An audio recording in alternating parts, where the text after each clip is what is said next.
Doa yang sering diucapkan oleh Mbah Nun salah satunya adalah illam yakun bika alayya ghadabun fala ubali. Asalkan kau tidak marah padaku ya Allah, maka aku ora peduli. Kalau Mbah Nun sering mengatakan itu apa? Ora paten. Nah, itu doa itu masih ada lanjutannya, yaitu itu doa taif istilahnya ya. Doa taif itu doa ketika Rasulullah dilempari batu oleh orang-orang Taif. Jadi doa itu kalau saya tangkap kalau berhenti pada laubali, wah itu mengerikan ya, karena laubali itu berarti kan gak peduli, gak peduli apapun yang menimpa kita, kita gak peduli. Asalkan engkau tidak marah padaku ya Allah, kan seperti itu. Terus pasrah bongkoan, pasrah total. Nah, kemudian Rasulullah mengajarkan kepada kita lanjutan doa itu, yaitu walakin afiyataka hiya ausauli, namun bagiku kemurahanmu jauh lebih luas dari semua ini. Oke, saya baca dari awal ya. Bismillahirrahmanirrahim. Allahumma sholli ala sayyidina Muhammad wa ala ali sayyidina Muhammad. Allahumma ilaika ashku dha'fa quwwati. Ya Allah, kini aku berkeluh kesah atas lemahnya ragaku.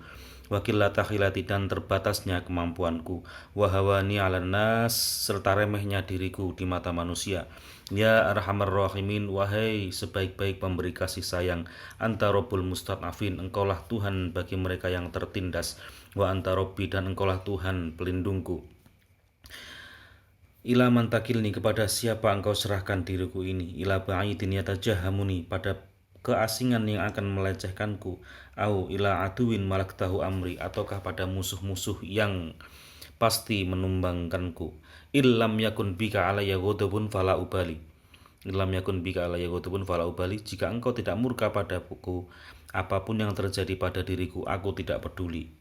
Walakin afiyataka hiya ausauli, namun bagiku kemurahanmu jauh lebih luas dari semua ini. A'udzu binuri wajhikal ladzi asyraqat bihi dzulumat. Aku berlindung dengan cahaya wajahmu yang menerangi seluruh kegelapan. Wa saluha alaihi amrud dunya wal akhirah, dan yang memperbaiki segala urusan dunia dan akhirat. Min ayyan zilabi ghadabuk, dari turunnya amarahmu padaku. Au yakhilla alayya sahatuk, atau datangnya kemurkaanmu padaku. Lakala utbah hatta tardo, aku rela menerima apa saja asalkan engkau ridho kepadaku.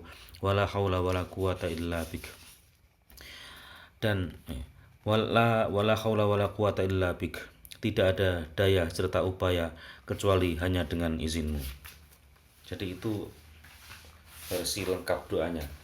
Adapun sejarahnya, yaitu setelah Rasulullah wafat, yaitu setelah siapa pamannya Rasulullah wafat, yaitu Abu Thalib ya, itu ancaman dari dan gangguan dari kafir Quraisy terhadap Rasulullah itu kan semakin luar biasa dahsyat ya, hingga akhirnya Rasulullah memutuskan untuk pergi dari Mekah menuju negeri yang baru untuk berdakwah di sana, yaitu kepada suku Thaqif di negeri Taif.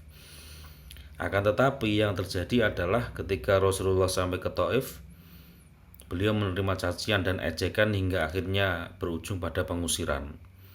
Ya, dengan membawa beban yang pedih dan penuh kesabaran, Rasulullah Shallallahu Alaihi Wasallam kemudian duduk di bawah pohon di dekat kebun milik Utbah dan Syaibah bin Robi'ah. Lalu beliau mengangkat doa yang dikenal dengan doa Taif, ya, untuk mengadukan yang beliau hadapi itu kepada Allah. Nah, setelah Rasulullah bermunajat, kemudian seorang budak yang bernama Adas menghampiri sambil membawa setangkai anggur. Ya, Kanjeng Nabi menerimanya, kemudian sebelum memakannya Rasulullah mengucapkan bismillah. Adas kemudian terkejut dan hal itu sangat membekas di hatinya. Kemudian si Adas tadi berkata, demi Tuhan, kalimat itu tidak pernah diucapkan oleh penduduk negeri ini. Rasulullah pun kemudian bertanya asal-usul Adas, dan dia mengatakan bahwa dia seorang Nasrani di negeri Nainawa. Jadi seorang Nasrani justru yang memberikan Nabi setangkai anggur. Benar, Rasulullah bertanya kepada Adas mengenai Yunus bin Matta. Adas tambah keheranan, bagaimana Rasulullah mengetahui hal tersebut. Kemudian Rasul menjawab, Yunus adalah saudara seiman denganku. Dia nabi dan aku pun seorang nabi. Kemudian Hadas ini bergembira kemudian sambil mencium telapak tangan dan kaki Rasulullah Shallallahu Alaihi Wasallam, mencium kaki loh, menyatakan diri masuk Islam dan kemudian menjadi pengikut setia Rasulullah dan ahlul baitnya sampai akhir. Jadi mencium kaki itu sudah terjadi sejak zaman dulu. Nah itulah yang doanya, doa sangat indah. Dan tadi ya yang sering di doa yang sering diucapkan Mbah Hanun itu, ilam yakun bika ala yakutubun falau bali, jika engkau tidak murka kepadaku, apapun yang terjadi pada diriku, aku tidak peduli. Tapi ono lanjutannya, yaitu walakin afiyataka hiya ausauli, namun bagiku kemurahanmu jauh lebih luas dari semua ini. Nah Allah tidak berkurang ketika rahmatnya itu diturunkan kepada hambanya. Rahmat Allah tidak berkurang. Makanya kita dalam berdoa kan tidak perlu menantang gitu kan. Walakin afiyataka hiya ausauli. Ya, kemarin itu waktu di acara apa itu di Kadipiro sama Pak Gojek Jogja ya, itu juga dibacakan itu sama Mas Helmi, itu doa ini dibacakan sama Mas Helmi, doa Taif namanya, dibacakan sama Mas Helmi ya lengkapnya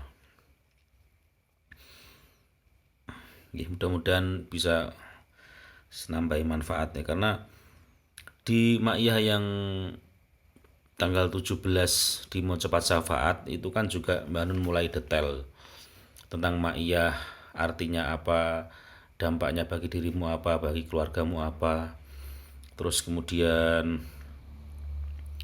beliau juga memberikan arahan dalam tanda petik gitu kepada jamaah Ma'iyah supaya ada persaudaraan sesama jamaah Ma'iyah itu yang sifatnya lebih meluas dan lebih mendalam. Artinya ya beda lah antara yang sesama Ma'iyah dengan yang tidak sesama Ma'iyah. Artinya kan ya gimana, Ma'iyah sudah lama kan gitu, pasti kan ada sesuatu. Nah sesuatu itu apa? Nah itu baru arahnya sudah ke sana.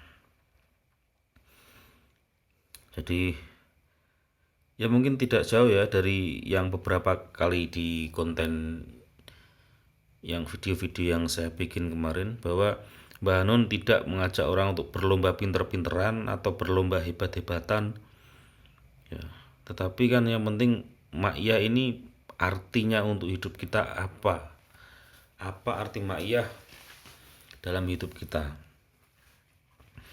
Kalau di komentar kemarin tuh yang saya baca, ada yang mengaku bahwa istrinya itu pernah sakit kenapa gitu, terus kemudian dia teriak-teriak Cak Nun gitu, akhirnya sembuh, mbah kesurupan atau apa gitu ya.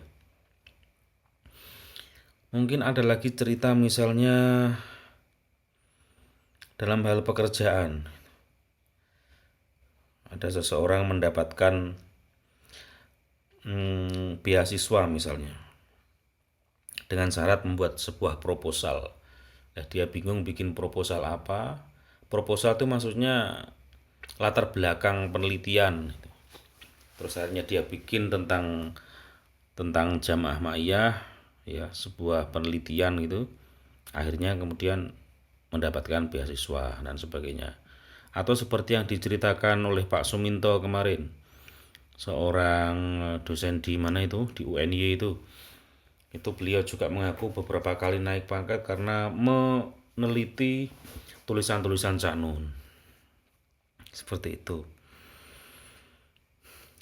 Artinya apa ya, ada proses untuk mengeksplorasi, mengelaborasi Ma'iyah secara lebih mendalam dan meluas. Orang kalau bertemu kemudian bicara, ngobrol, dan kemudian obrolannya itu nyambung, maka berkah itu akan semakin bertambah dan bertambah. Misalnya saya sama sampean sama-sama seneng sama Mbah Nun. Itu nanti kalau bertemu, ya, itu ngobrol lama juga tidak akan terasa. Jadi gini ya, saya juga punya pengalaman. Saya tuh pernah ngekos gitu kan. Pernah ngekos. Nah, ternyata pada suatu hari bapak kosnya itu ngajak saya untuk ngobrol. Awalnya sih bertanya. Saya ya saya pura-pura pasif gitu awalnya, terus dia bertanya, nggak tahu kenapa kok tiba-tiba bertanya, nek menurut panjenengan Cak Nun niku pripun, wah gitu kan. Oh, saya terus ngobrol lama itu sampai berjam-jam. Ternyata orangnya senang sama Cak Nun. Ya, kalau saya diajak ngobrol tentang Cak Nun dengan orang yang senang sama Cak Nun itu berjam-jam juga oke-oke saja. Nah, ternyata apa yang terjadi karena merasa sama-sama cocok itu setiap sore, hampir setiap sore itu waktu waktu puasa waktu itu ya, waktu Ramadan. Itu setiap buka itu saya dikirimi makanan per satu bungkus sama lauknya itu. Ya itu salah satu ya, salah satu contoh keberkahan ya. Nah, mungkin ini juga terjadi di jamaah-jamaah Ma'iyah yang lain. Apakah itu Ma'iyah yang ikut langsung ataupun Ma'iyah lewat YouTube. Orang yang lewat YouTube pun kalau dia merasa cocok itu juga bagus gitu. Bisa nyambung juga, nggak masalah kan. Nah, itu beberapa yang saya alami.